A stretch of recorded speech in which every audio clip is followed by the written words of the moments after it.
address us this morning. Karibu, Your Excellency. Asanteni sana. Tafadhali tuketi chini wale mko na viti. Thank you very much.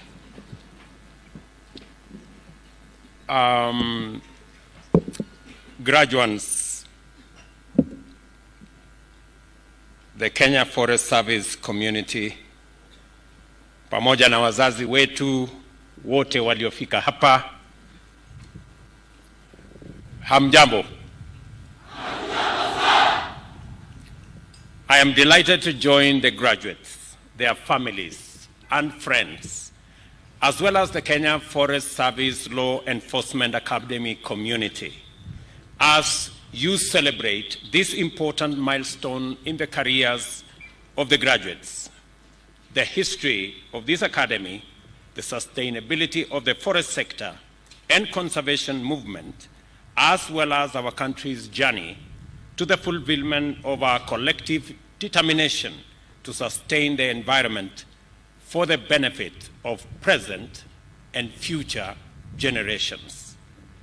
This occasion, therefore, positions the graduating class, together with the Kenya Forest Service in its entirety and the Ministry of Environment and Climate Change, as the focal point of a critical constitutional mandate with existential implications, not only for us in Kenya, but for humanity in its entirety. Article 42 of the Constitution recognizes every person's right to a clean and healthy environment, which includes the right to have the environment protected for the benefits of the present and future generations, and to have obligations relating to environment fulfilled under Article 70. Article 69 sets out the state's obligations in respect of the environment, which include ensuring the sustainable management and conservation of the environment and natural resources, achieving and maintaining tree cover at least 10% of the national land area, and eliminating those processes and activities likely to endanger the environment. Our National Development Blueprint, the Kenya National Vision 2030, makes a clean and secure environment a necessary component of our development agenda. Moreover, the bottom-up economic transformation agenda commits us to implement the constitutional tree cover mandate together with the strategies to achieve mitigation, adaptation, and resilience in response to the impacts of climate change, as part of a broader program to fulfill our commitment to reduce emissions by 32% by 2030. More than 2/3 of our landmass is arid and semi-arid rangelands. As a result of climate change, extreme weather, including prolonged and severe drought as well as flooding, have caused unprecedented levels of devastation through famine, loss of livelihoods, dried crops, and dead animals, both livestock and, for the first time, wild game. Our increased vulnerability to extreme weather and climate conditions is a consequence of negligent and dangerous human activity, such as the wanton destruction of forests, indiscriminate felling of trees, and clearing of vegetation, unsustainable land use practices, and the reckless encroachment of riparian and wetland ecosystems.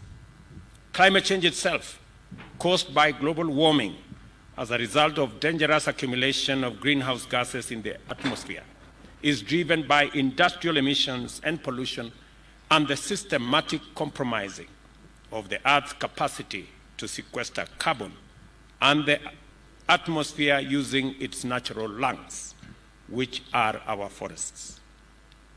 Kenya is a strong champion of climate action with a track record of Pan-African and global leadership and participation in such frameworks, programs, and initiatives as the Conference of Parties to the United Nations Framework on Convention on Climate Change, the Paris Summit, and most recently, the first ever Africa Climate Summit. We are also the home of the United Nations Environmental Programme, UNEP, and have a long history of effective climate and environmental multilateral diplomacy. Our commitments with regard to climate action are therefore fundamental to our development agenda and critical to our national interest. The protection of biodiversity is a constitutional obligation of the state that touches on fundamental rights of present and future generations of all our citizens. Our tree cover and forests sit at the heart of this commitment, both in terms of protection and conservation, and also with respect to enhancement and protection of all our environmental assets. I find it important to share this context with you, and especially with the graduates. If anyone told you, young people standing before me today, that your job is a routine occupation, they are very mistaken. You enter our national economic transformation equation as the people's trustees and guarantors of fundamental constitutional mandates and custodians of our forest value chain, which comprises critical resources and essential community assets. Our lives and livelihoods depend on the protection and sustenance of our biodiversity and the mitigation of climate change. You are therefore expected to be drivers of our national landscape and ecosystem restoration program and lead our organizations, communities, and especially the young people in making sure that our ambition to grow 15 billion trees by 2030 is actualized. Wacha nirudie kwa Kiswahili ili tuelewane. Tumekubaliana ya kwamba majukumu mnayoenda kuchukua kutoka leo sio majukumu ya ajira peke yake. Ni majukumu ya muhimu katika kuhakikisha ya kwamba matatizo ya kubadilika kwa hali ya mazingira yanashughulikiwa. Azma yetu kama taifa kupanda miche bilioni 15 inatimia. Na vile vile tunapata nafasi kama taifa kutumia rasilimali zetu za misitu kuongeza nafasi za ajira na vile vile kuzalisha uchumi wa taifa letu la Kenya kwa kuhakikisha ya kwamba rasilimali zetu za misitu inatumika katika kutengeneza furniture ya taifa letu la Kenya na kuhakikisha ya kwamba vijana wetu wanajumuishwa katika nafasi za ajira, ikiwemo mpango wetu wa nyumba 200,000 kila mwaka. Tutahitaji rasilimali nyingi ambazo zitatumika kutoka misitu yetu.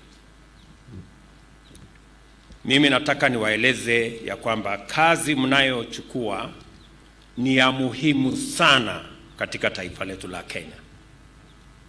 And as the largest ever to graduate from this institution, you are aware of our firm commitment to develop adequate capacity to keep illegal logging, charcoal burning, and other forms of unlawful encroachment and interference with the integrity of our forests at bay.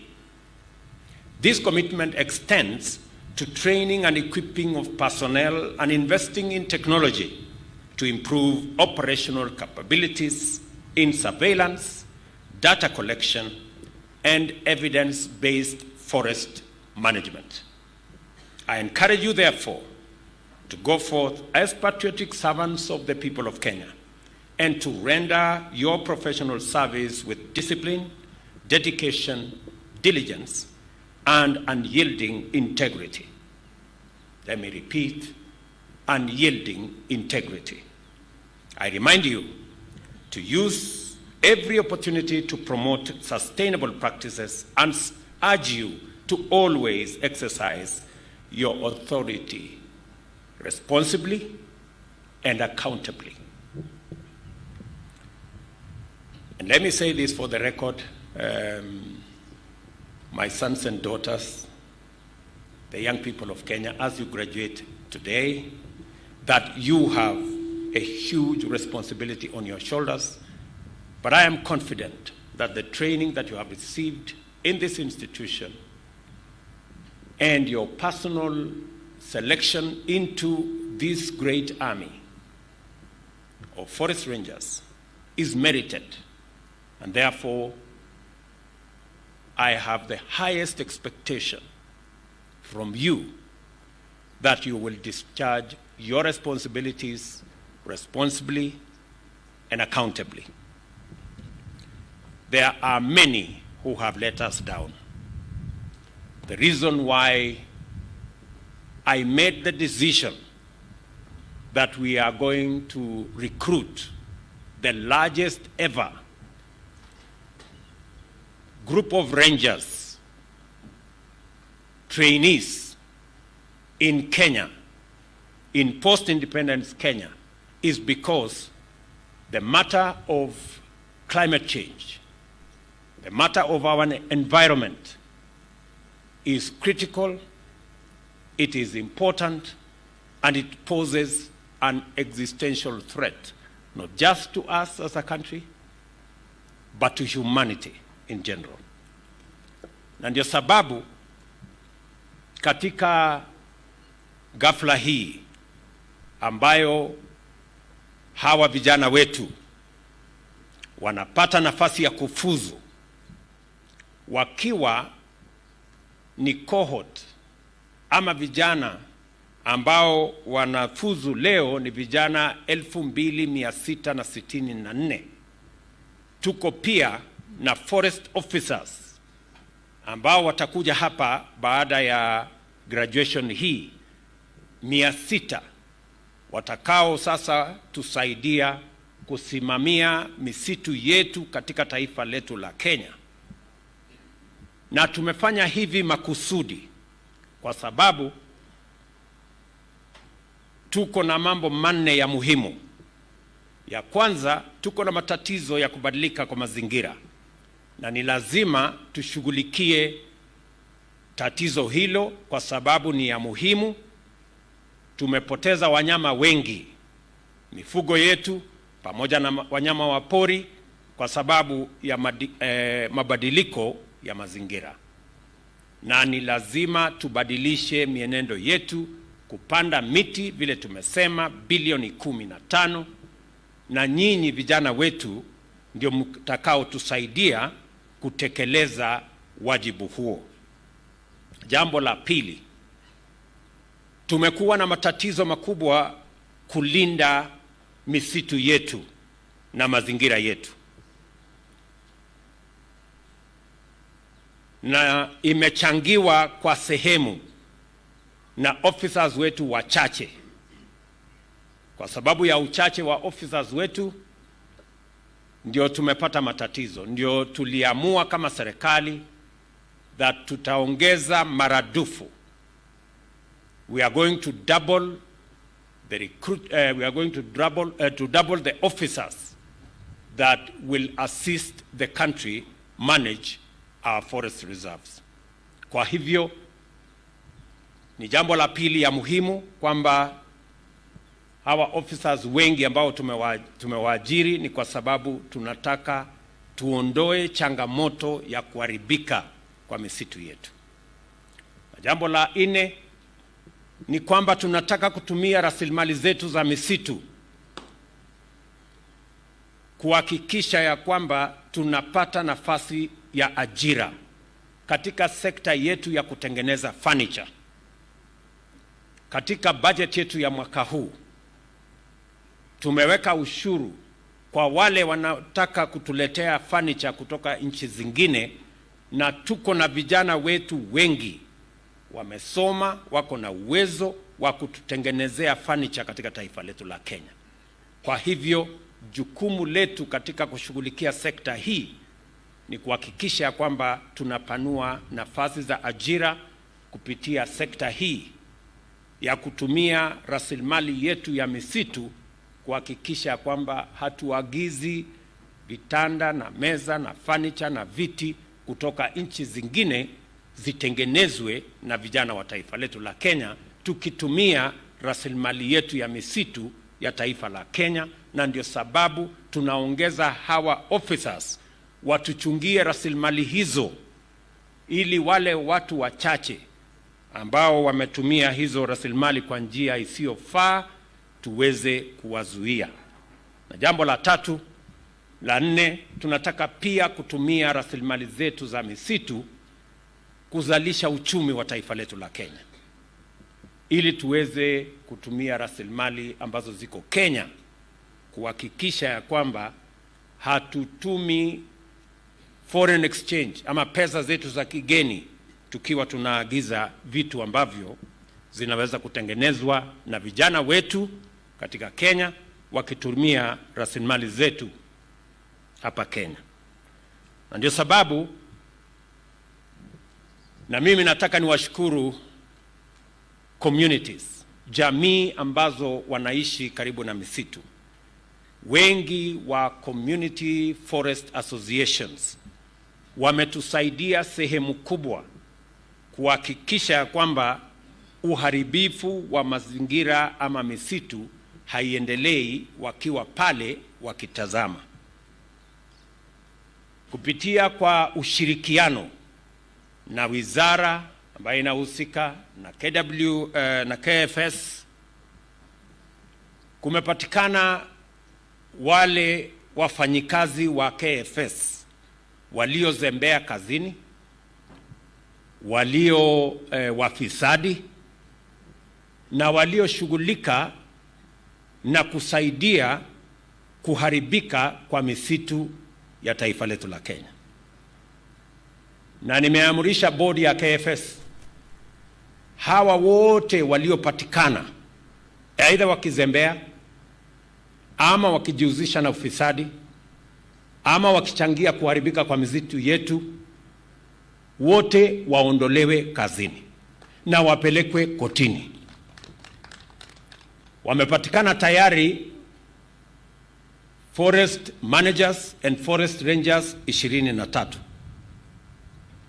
Those who have been found either compromised, incompetent, or engaged in corruption in this space that has led to the destruction of our forest assets, I have instructed the board to remove them from being officers of government and workers of government, and as the DCI is concluding investigations, to make sure that these people are prosecuted. From tomorrow, I don't want them in government payroll. These are people who are saboteurs and who are encouraging the destruction of our environment. There must be a thorough cleanup in the Kenya Forest Service. And I have instructed the ministry to make sure that the tragedy that had become of the Kenya forest and environmental conservation in our country must come to an end. And that we are going to take whatever steps that are necessary to protect our environment, to protect our forests, and to make sure that the many good officers in the Kenya Forest Service, including those who are joining today, who are before me, have an opportunity to serve our country with integrity.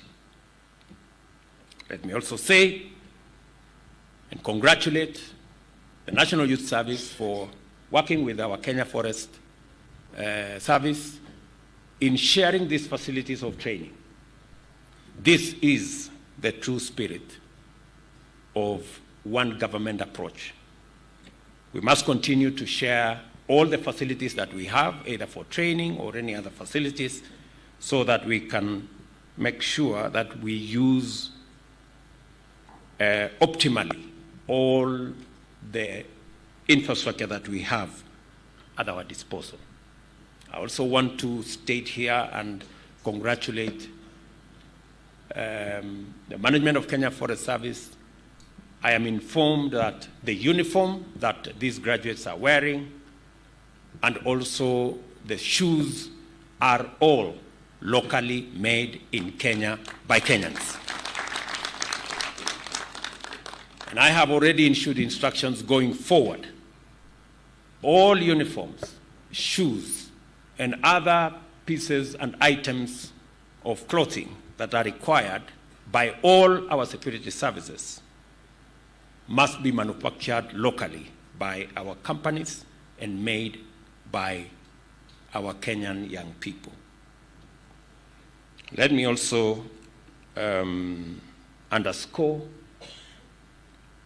that going into the future, we will continuously refine and review the terms of service of all our officers. We've just concluded one for our police, prisons, and NYS. We will embark on Kenya Forest Service and KWS to see how they too can work in an environment where the people of Kenya appreciate the contribution they are making towards making our country sustainable. Let me conclude by saying that we will not allow the few people engaged in criminal activity to deny us the opportunity to exploit our commercial forests, our forest assets, for the growth of our country and the growth of our economy and the creation of jobs for our young people. We will deal firmly with them. We will be decisive and give ourselves the opportunity to use our forest assets responsibly, sustainably, to grow our economy, grow our jobs as we grow our country. I commend you, young people here, for your successful undertaking in this useful and rigorous education and training program, and congratulate you on your graduation. On behalf of the people and government of Kenya, I wish you God's blessings and success as you serve your nation and as you help us save our planet from climate disaster. Thank you very much. Congratulations again. My very best wishes. Na vile waziri amesema, na nimefurahi ya kwamba tuko na Wakenya wengi. Nimeambiwa hapa ya kwamba kuna Wakenya hapa karibu 30,000 na wamekuja kusherehekea graduation hii ambaye nimesema ndio kubwa zaidi tangu tuwe taifa huru kwa watu wa Kenya Forest Service. Na tunafanya hivi makusudi kwa sababu ni jambo la muhimu sana katika taifa letu. Tunangojea mvua ya wakati huu, na tumekubaliana ya kwamba katika msimu huu wa short rains tayari Kenya Forest Service na Wizara ya Environment wako na miche milioni 150. Na mimi nataka niwaulize Wakenya wote katika kila sehemu ya Kenya, haya miche ama ya seedlings milioni 150, kila mmoja wetu ashughulike, kila department, kila wizara, kila kitengo, na hata watu wa private sector tujumuike pamoja, kwa sababu yale tunayofanya ni mazingira ya taifa letu na itatuhusu sisi zote.